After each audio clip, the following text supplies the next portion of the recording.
Assalamualaikum warahmatullahi wabarakatuh.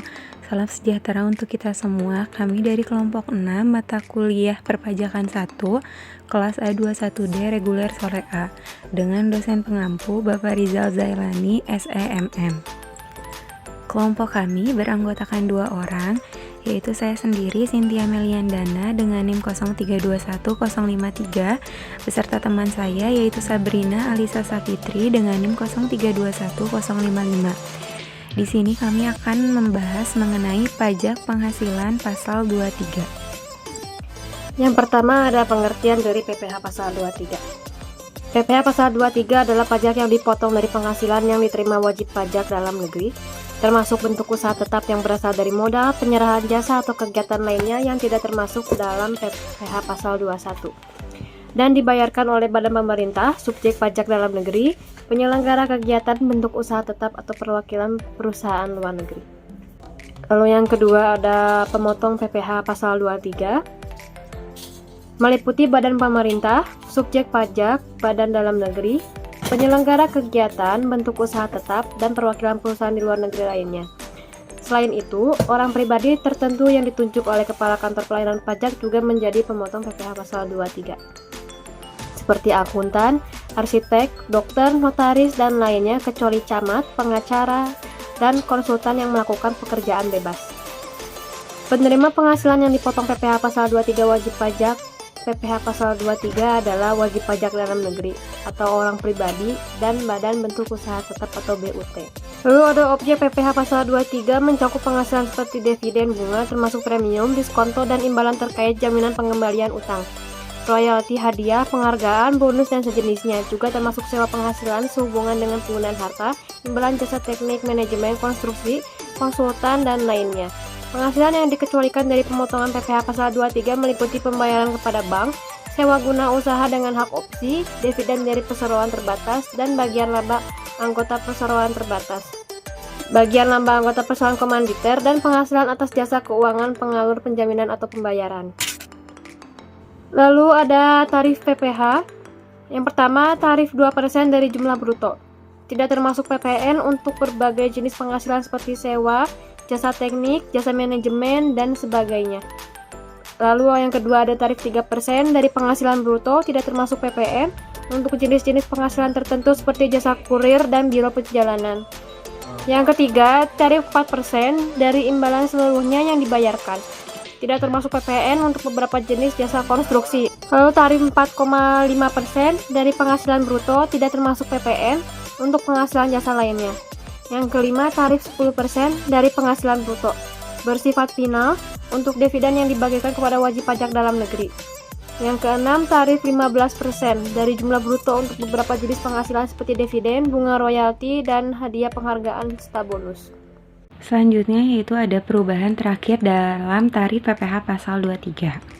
Mencakup tarif 15% dari peredaran bruto atas dividen, bunga, royalti, hadiah, penghargaan, dan bonus, serta tarif 2% dari peredaran bruto atas jasa-jasa seperti sewa, jasa manajemen, jasa konstruksi, dan sejenisnya. Perubahan ini dilakukan untuk menyederhanakan pemotongan PPh pasal 23 atas jasa-jasa dengan menerapkan tarif tunggal 2%. Selain itu, ada juga objek PPh pasal 23 yang telah mengalami perluasan, seperti yang diatur dalam Peraturan Menteri Keuangan Nomor 141/PMK.03/2015. Lalu selanjutnya ada saat terutang, penyetoran, dan pelaporan PPh pasal 23. Pemotongan, penyetoran, dan pelaporan PPh pasal 23 dilakukan pada akhir bulan pembayaran atau terutangnya penghasilan yang bersangkutan. Setelah itu, pemotong pajak harus menyetorkan PPh pasal 23 paling lambat tanggal 10 bulan berikutnya dan memberikan surat pemberitahuan masa dalam 20 hari setelah masa pajak berakhir. Tanda bukti pemotong juga harus diberikan kepada yang dibebani PPh pasal 23. Proses ini dilakukan secara desentralisasi untuk mempermudah pengawasan. Di sini ada pula perhitungan PPh pasal 23. Berikut contoh perhitungan PPh pasal 23. PT Canda Gemilang pada tanggal 1 Agustus 2015 melakukan pembayaran atas sewa mobil yang disewanya dari CV Multi Jaya Rental atau MJR sebesar 30 juta untuk sewa mobil selama 5 bulan, terhitung pada mulai Agustus 2015 sampai Desember 2015. Kedua, perusahaan telah dikukuhkan sebagai pengusaha kena pajak atau PKP, diminta hitunglah PPh pasal 23. Bagaimana pemungutan pajaknya? Berikut bentuk penyelesaian perhitungan PPh pasal 23. Perhitungan PPh pasal 23 yaitu penghasilan dari sewa mobil adalah dikenakan dengan tarif 2% dari jumlah bruto, yaitu 2% dikali 30 juta sama dengan 600.000. PT MJR selaku penyedia jasa harus memotong PPh pasal 23 dengan tarif 2% atau sebesar 600.000 dari pembayaran persewaan mobil tersebut. Dan pemotongan pajak tersebut merupakan kredit pajak bagi CVCG, sedangkan kewajiban bagi CVCG adalah memungut PPN sebesar 10% yang merupakan pajak masukan bagi PT MJR.